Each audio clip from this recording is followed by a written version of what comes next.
Good morning. This is Gaming Perspectives with Saul and Jolene, and today we're talking about RPGs, a big deal or a niche. Correct. Do you know what a niche is? A niche is, well, I don't know the actual definition. I think I know the concept of a niche. I think means like a very small segment of what you think it is. Like a segment of a small population who play D&D is a niche, or people who watch American football is a niche. Yes. Right? One of those is not a true statement. So this was a question that I came across saying, why do people still consider D&D a niche or gaming or Hobby. tabletop RPGs a niche hobby? Correct. And I'm like, because it is.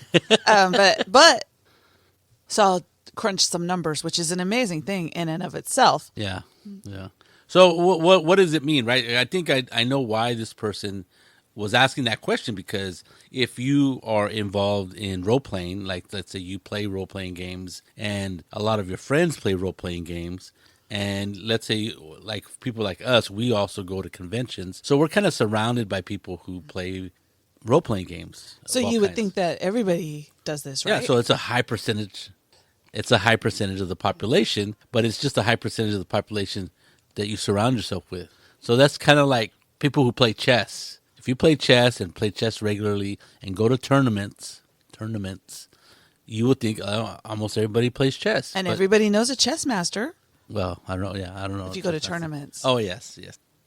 But I don't know how. Actually, I didn't crunch that number. How many people play chess in the United States? I'm going to say that it's a smaller percentage than you would think. Okay.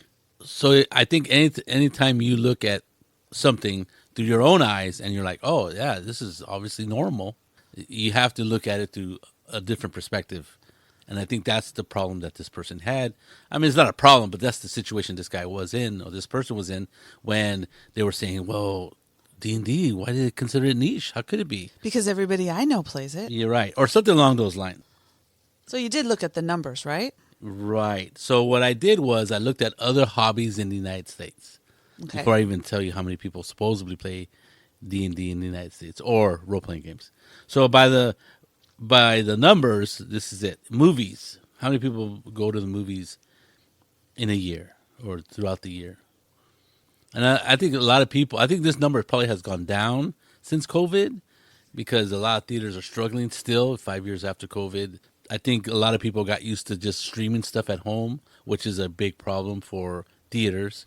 I know, but I think you posed the question of how many people watch movies in the United States. That's true. So it doesn't matter if you go to a theater or it's streaming. Correct. So the number was 200 million. Which is more than half of the population Right, in the United right. States. I'm actually surprised that it's not higher. I know. Because 380 million people live in the United States, so 180 million don't watch movies. Don't watch movies. Yeah, this seems kind of crazy to me. But then again, there's some people that don't go watch movies or see movies. It's like a waste of time. They don't like the idiot box or anything like that. I would say that those people are a niche group. Well, 180 of them. Hey, 180 million of them. I don't know how niche that is. No, because when you asked how many people watch television, it was like 80% of the population. So that's true. Television. That means 20% of the population doesn't watch television. Yeah, that which seems is like amazing to me in the United States, and there's 300 and something million people in the 380. I'm going to say 380. So books. This was a shocking one. Near and dear to you. There's no numbers, but it gave me a percentage. And between 48% and 51% of adults will read a book in the United States in a year. A book. So about 128 million people will read a book. So I'm way above the average. Well, they didn't tell about average, right? So I mean, how many books do you read a week? I read at least a couple. A week? 0. It takes me. But you read books.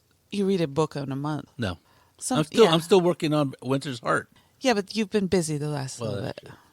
But I started that when I went into the hospital, so it's been 7 months. But I haven't read other books. I haven't read that book consistently, obviously, and I don't usually. I go through phases where I read a lot, and then I go through phases where I'm just too busy with other things to read a book, because it takes a good amount of time to read a book, for me. Yes. For me to at least a half an hour. I need at least a half an hour to be able to read enough that I remember what happened. And a longer period would be better. But I don't have well, I don't make time to read a book for an hour or two. That would be great. That's why I like that book club we started. I know it's a little bit of offshoot, but that book club we started where we had to read so we can talk about the book the next time we met. I think that worked out pretty good. Anyway, we did that with Conan. It was actually pretty fascinating to get different people's takes. So that was reading. And that So was, only 50% of the population reads a book a year. This is like a shocking. well, you would think that little kids read a lot of books, so it really skews the percentage, right? Because that means a lot of adults aren't reading books, and I can see that. And now that now when you talk about gamers, that is not. I'm going to say 100% of gamers probably no. Yeah, 90% of gamers. No, probably, I would say 100% of because gamers they have read to a read book. the book to to play be the able to play game. Yeah, unless So they're a I'm going to player. say the average is a lot higher for gamers, tabletop gamers. Maybe not video gamers, but tabletop gamers. Well, another thing. Anyway, I don't want to get too pedantic. But I was going to say, I would think, it's not always true, but I would think gamers either have a higher, I'm going to get, Oh gosh, don't have a higher don't IQ I think that's and or have a higher education level than the regular population. okay. I'm going to say that both of those statements are sound very elitist, and I disagree with him completely. No, I mean, but you have there's something about role playing games, the concepts and rules. I'm going to say that kind of make you I don't know about IQ, but I know that gamers probably have read for a long time. right, and because they read a lot. like, and just my personal experience with the gamers I know, they either like to read other books also, but reading the gaming books is like a very important thing to them. Who were we talking about? Oh, we were playing a game, the One Ring, and Yeah. Morgan said that he had to sit down and actually read the book because he cracked open the book and he read the whole thing. You're talking about the game book. Yeah. Yeah. So that's one book. See, he's already read one book, and and I know. And he's more than half the population. Yeah, so I'm going to say it. And I'm sure he's cracked open more than one book. Oh yeah, because he owns a whole bunch of them. Right. And so if you have more than, let's say, 20 RPGs in your household, right? If Just you say- don't be too shocked because we have like hundreds here. Anyway, don't call me out on things. But that's 20 books you've read, and in 20 years, I mean, one a year, over, let's say, you've read about as much as most people have every year. If you But have the that. thing about playing a role playing game is you want to read more stuff because you want to learn what your character does. So there's and you want to learn different kinds of things. What is the game about? What are the rules? But then you want to go and see, like, you read stuff online, like you look at how other people made the character and why they put those things, why they did it that way, Right. or and then you go, oh, maybe I'll get like when we started playing Shadowrun, I want to read a Shadowrun novel to see what other Right. people think of this, and I'm like, oh, this is pretty cool. It's like very cool. And I think that's exactly what I'm saying is that when you are playing a role-playing game, let's say Dungeons and Dragons, right? There's a reason why people like Dungeons and Dragons. Either they saw a movie or they read books when they were kids or younger. They read fantasy novels and stuff. And that's why I think it is as big as it is. Another thing is there's other genres that people read. You know, there's a Masquerade. Blade Runner, vampire novels, all these things, period pieces, and there's usually a role-playing game for almost any genre there is out there. And I think a lot of that comes from books, right? People wrote a book, and boom, you have a Dragonlance novel campaign and stuff like that. So I think that is another reason why gamers read books, probably at a higher percentage than the regular population. So, okay, books. We kind of talked to death about books. So, for 48 to 51% of the population, that's 100 and half 100, 380. It's, I don't know. It's a big number, but more than actually play role playing games theoretically. Quilters. Oh, this quilting. This is kind of a. I was shocked that he looked up quilting myself, but I just wanted to get things that people did, and a lot of this, obviously, I'm a little older, so I know there's quilters out there, and the other ones will tell you that I'm an old guy because some people don't even think about this as a hobby, obviously. But quilters, there's between 9 to 11 million people who quilt in the United States. And I actually was surprised there's that many because I figured quilting is a very old style of hobby or entertainment, if you want to use that term. Or I honestly don't think it's a craft that it makes you feel like you've accomplished something when you finish a quilt. and it's very social. Yes. Right? Usually, It you used get to be. around Yeah. with other quilters and you quilt together. There used to be quilting circles. Circles. They still had those in the 70s when I was a kid. I think they still do, but they're very far and few in between. But I thought it was very interesting about this tidbit of information was that most of the quilters, this doesn't surprise me, neither of these, but it's just so fascinating to read it, that most of the quilters are over 50. That doesn't surprise me because even when I was a kid, I remember my aunts and my grandma and my mom quilting. But she wasn't over 50. They were young. No, they weren't over 50, but when I was a kid in the 70s, I remember them doing it, right? Yeah. And in the 80s, It kind of fell out I of don't fashion. think that people my age were doing it. Right. So the ones that are quilting now are the ones that, they actually learned it from and decided to do it, or they found a YouTube video and go, this is cool. Right. Which quilting is very cool if you want to make something that is cool and will keep you warm. And 98% of it are female. So if you're a lonely older gentleman, Start quilting. find a quilting circle. It's a high target environment. No, but that doesn't surprise me either. I mean, quilting is like sewing. There are guys that do it. I'm not obviously It's called the 2%, fashion industry. 2%. But I think most people would, well, most men would see it as a female kind of endeavor. I'm just saying. Hence, We'll just set that on a shelf and leave it alone. Well, obviously, because 90% of the quilters are female, and men are strangely absent from that number, from that endeavor.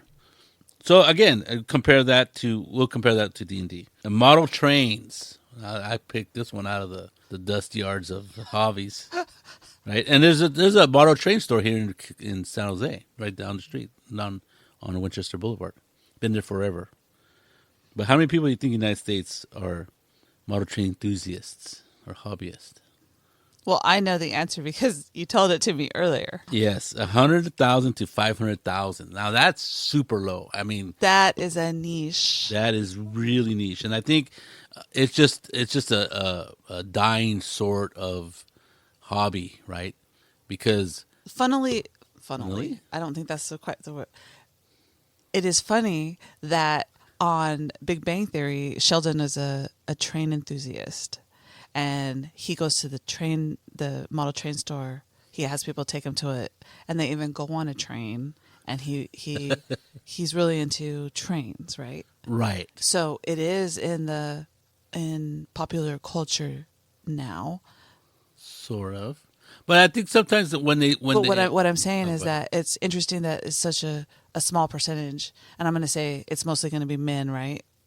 You are correct. And they're mostly going to be over, 65? Yes. So I'm going to say it's a smaller percentage of the population. Yeah, it says most. It didn't give me a number, but said most, so more than 50% of the people who in model trains are male, and the average age is 65, which is older than me. So that's dirt old. That's way older than dirt. And obviously the numbers. It's not that old, babe. And the numbers are declining, right? And the numbers are declining, which is kind of sad, right? But I can see why it's sad. I'm not sad. I can see why it's declining. It's not very exciting to a younger generation.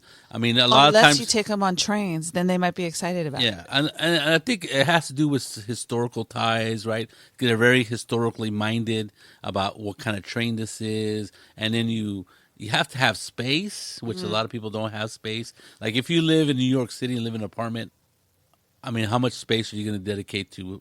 If you live Model 100? if you live in any city and live in an apartment in this city, which is going to be a smaller space, 1,000 feet or 1,500 feet, square feet. Sorry, not just feet. Yeah, but square feet. And I think a lot of people who had this hobby, they probably didn't have it inside the house. They probably had it in the garage.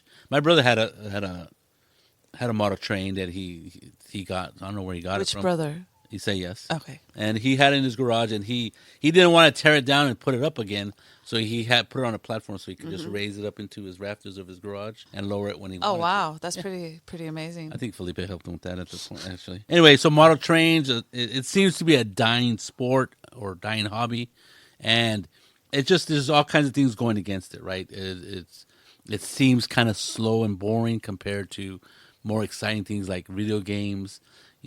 Watching the train go all around and around, choo choo, and then there's terrain that costs money, and then it costs Anyway. money. So there's all kinds of factors that would make it a difficult sport, a difficult hobby to get into, and then again, it doesn't seem very exciting, at least to me. So you got to get to and younger the generation. you got to get to the Video games. That's what I got to get to. How many people play video games in the United States? a lot more. A lot more. 190 to 212 million people play video games. And I think this has to do because video games cut across all kinds of ages, all kinds of socioeconomic groups, everything, right? Yeah. Little kids play video games. Old people play video games. And with phones and tablets, it's a lot easier for kids. I didn't even play think stuff. about that either. Yeah. That just compare that to how many people watch American football, and it's 18.5 million a week watch football Right. games For 16 weeks. And then and how many people play golf? 25 million people play golf. That's In the United States. That's 8% of the population. They told me. 8% of the population. So So after all this number crunching, what did I find? I never even told you how many people play D&D. According to Hasbro, and the sources are kind of iffy about those guys since they're a big company and they make D&D. but that's where this number comes Yes. from. So they say that in the United States, 50 million people play D&D, and 100 million people play worldwide. So if I look at the numbers, that's about 16% of the United States population plays D&D. If I compare it to the 25 million for golf, which is 8% of the population, Right. I may be off a little bit. Don't. Yeah. I see what you're saying. Yeah. So that sounds like a lot of people, 50 million. But I don't know if But that does still make it a niche hobby. it seems like it, but it's still not. It's not a. I mean, it's not that niche because if 18.5, but that's only for 16 weeks. But I think the football people probably talk about football all 52 weeks of the year. So no, not in the off season. I don't think. I mean, the weirdos might, but okay, let's not call anybody weirdos. the football nuts, who talk about their fantasy football league in the future, how they're going to recruit somebody and blah blah blah. They're just and blah, blah, blah. enthusiasts, just like gaming people. Okay. are Okay. enthusiasts. I was being facetious about the weirdo comment, but no. But you're right. Most of the time, I don't think they're gonna on the off season in the other weeks of the year that they are not. They're talking about football. Obviously, decline. So it depends on what you mean by niche. I'm going to say that gamers are still a niche.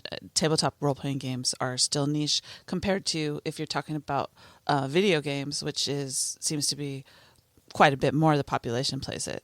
Right. But if you're comparing it to sports, I didn't look up baseball, football, and golf. It's a little bit more. But Actually, football is a bit more, right? football was 18.5 million watch it a week, A week. Okay. and 50 million people play. Yeah, you're right. And golf. I'm surprised at golf because golf is like It seems that it's on the TV all the time. On when Saturdays. when there's absolutely nothing to watch, that's when golf is on. Because it just adds to the pain. And my grandfather watched golf all the time. Another sport that's terrible to watch is bowling. Bowling and golf. I remember I wake up like when I was a kid, there'd be bowling and golf at the same time on two different channels. And back when I was a kid, There were only 3 there channels. was only 3 channels, so it was terrible. So So I think to answer the question about it being a niche game, yes. Okay, so I can understand why if you are in the sphere of role-playing games, you think it's like the golden age of role-playing. And I think it is. it is, It is, because it's probably never been as popular as it is now. especially with the live plays on Live YouTube plays, and all kinds- Twitch and Twitch. everything. It's been mentioned in TV. It's been shown on Big Bang. And there's a big deal about it in what's that horror show? Stranger Things. Stranger Things. And it has kind of involved itself in the popular culture. Yes. Right. And I think that is why it seems like it's a big deal. But the actual people that play, though substantial, it's not like a huge number of in the hobby world compared to other hobbies. I just want to tell you that I think D&D is a big deal. I mean, and all tabletop role playing games, because when we went to the comic convention here Oh yes, in San Jose, they had a whole room devoted to, you could go and you could play there, and they also had Pathfinder Society and Adventures League. Adventures League there, which I thought was pretty cool for a comic convention. But then again, I went to it was a comic book convention, so that might be niche also. I'm just saying. But to me, it felt like, oh, wow, it's expanding. Right. I think you're right. I think, and remember, we went to go see, what was it? Travis Willingham and Laura Bailey, who are in Critical Role. And you noticed that I'm not paying attention, I guess, but you were saying how when people were going up and asking questions and how many people had said, oh, I started playing D&D because of you guys. Yeah. So there's people who have never even heard of D&D or role playing and started watching these people and said, oh, this is about a game. And those people were incredibly excited to be there. Yes, yes. And I was just like going, wow, this is pretty cool, because to me, it was cool because they started playing D&D Yeah. and watching Right. actual play. Well, it's another thing is that it's kind of a what is it, like integration of other hobbies, right? Because they are voice actors, and so they're involved in Anime, and that kind of cartoons, and all those things. And people are really into anime, right? There was some questions there that I had no clue as to what they were talking about, and they were extremely excited to get the answers that they got. And it was like, I don't even want to get into it, but I thought it was very interesting that because of their voice acting popularity, or the popularity of their voice acting and the characters that they made, and the fact that they played D&D and then decided to air that as an actual play, that now people who would never even considered or even thought of role playing games are actually role playing. Right. And I thought that's pretty interesting. And I think that's where I think the idea that D&D or role playing game is not a niche anymore, because it's out there in the general population, as far as most people know what. No, most people have heard of it, and most people kind of know what it is. A lot of people are confused as to exactly how you role play, but I think it's getting more popular. And I think at the time right now, there's probably hasn't been as many people playing as there has been right now. Well, just where I work, there's older sales guys and younger sales guys, and the older sales guys, they go, what does your like, what do you and your husband do on the weekend or whatever? Are you going there, or are you doing this, or what are you going to do? And I go, we're going to a gaming convention. And they're like, oh, gambling? I'm all, no. And you say, no, it's like, people that play D&D and stuff like that, and board games. And the older sales guys are like, oh, well, that's like, oh, Well, I used to do. why would you do that? That's like childish. Whereas recently we've hired a bunch of younger people, and by younger I mean in their 20s and early 30s. Right. And they're like, oh, we play D&D on the weekends. And I'm like, I was like, that's so cool. That is pretty cool. The percentage of people that played role playing games in my 0? is pretty low. 2%, maybe? Yeah, maybe me. I think that's it. He makes 1%? No, there's somebody else, a couple of people who know what it is, who used to play it, kind of thing. But for the most part, it is pretty low. And I don't know why that is. Well, the demographics are a little bit weird where I work, and we gear toward people without a lot of education. Otra vez. Otra vez. And then we, Ignore him when he says stuff like that. Working class. We deal with working class people. So unfortunately, they usually they have to have a second job. So the time they're limited in their time of leisure is what I'm saying. Anyway, we'll put that one on the shelf too and leave it there. Continue. So I think this guy is kind of right and wrong about it being niche or not niche, or it being a big deal. I think D&D or role-playing games, I say D&D because D&D is the most played game out there. It's the most famous game. And if you look at numbers of years ago, I think 2021 is the last year they put out the numbers, but Roll20 used to put out their numbers every year about percentage of games played, campaigns, and they really got into like really, how many. Well, they had the data, so it was pretty easy. So how many games of Vampire the Masquerade, Conan? I mean, they had all kinds of games that haven't, that are really old, and D&D was like a monster at like in the 90s percentage. of games played on their servers. But that's just one VTT. That is one VTT, and the VTT is a little different than anything else.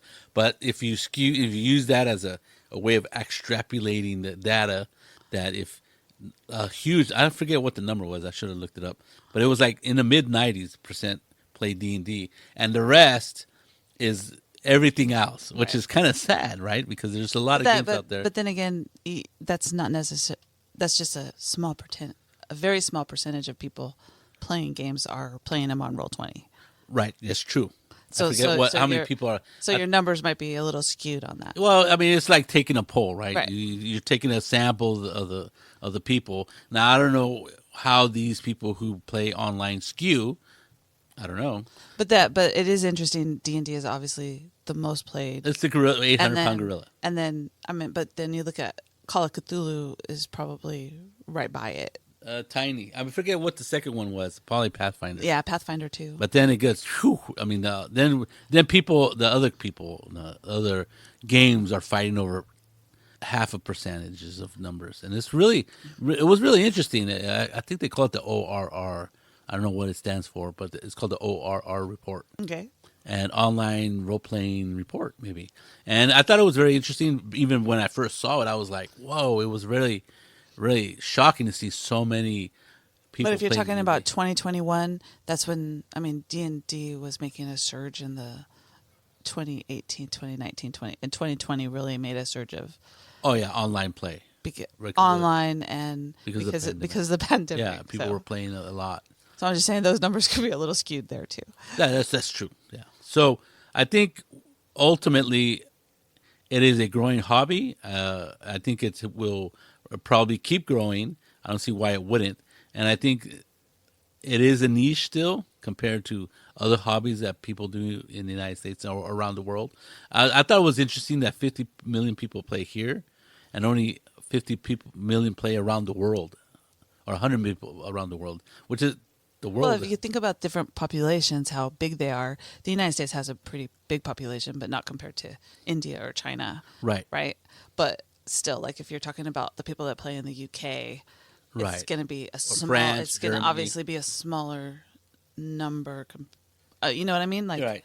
Just because of and there's some places where it'd be very difficult to play role playing games, right? Because it's hard to buy books or whatever. Anyway, I think it was just a great question.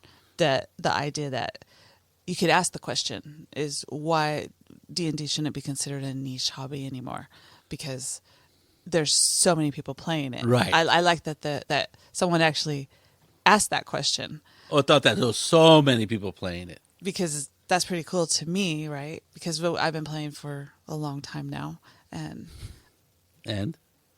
so I think that I assume everybody plays. I also assume everybody reads books. Oh, yeah. But that's just me. I think that's where this person was coming from, is that they were looking at it through their own perspective and didn't think about other people's perspective of what they want to do in their leisure time. And a lot of people will go, "Oh, that's the kids' game, right?" And even a lot of people will say that, like people who podcast, people who write letters on Reddit, they'll say, "Well, when I got into my 20s, or I had to do adult things, right?" And so they left the hobby, and then in their 50s, they're coming back. And I'm like, "Oh no, that's not me, because I never." A lot of them come back when they have kids, so sometimes it's in their 30s, right? Because their kid is old enough especially now, right? To play. Well, yeah, And then they find the old tomes that you still have in the and they're like, somewhere. "Oh, what is this?" And then And you go, start that gets the cycle started again, Right. and then you find other people. You take them to a game store so they can get their figures, and then there you go. Everybody's back in the hobby. Back in. You never leave the hobby. Even my brother played when he started playing when he was like 11, and now his daughter, who is 17, is in a D&D group. Oh, that's right. Yeah, that's right. And he even tried to get her in. She kind of fell in by herself. Yeah, pretty cool. So I guess ultimately it all depends on what your criteria is for a big deal or a niche compared to a niche. I think it's still a niche hobby, but I think it's growing. And I think that's positive. And I think it's great that someone asked the question because that just makes me feel like, cool. That's cool. That is cool. So there you go. Hopefully this wasn't an odd episode, but thank you for listening. They're all This is Gaming Perspectives with Saul, Jolene. and you have a good day.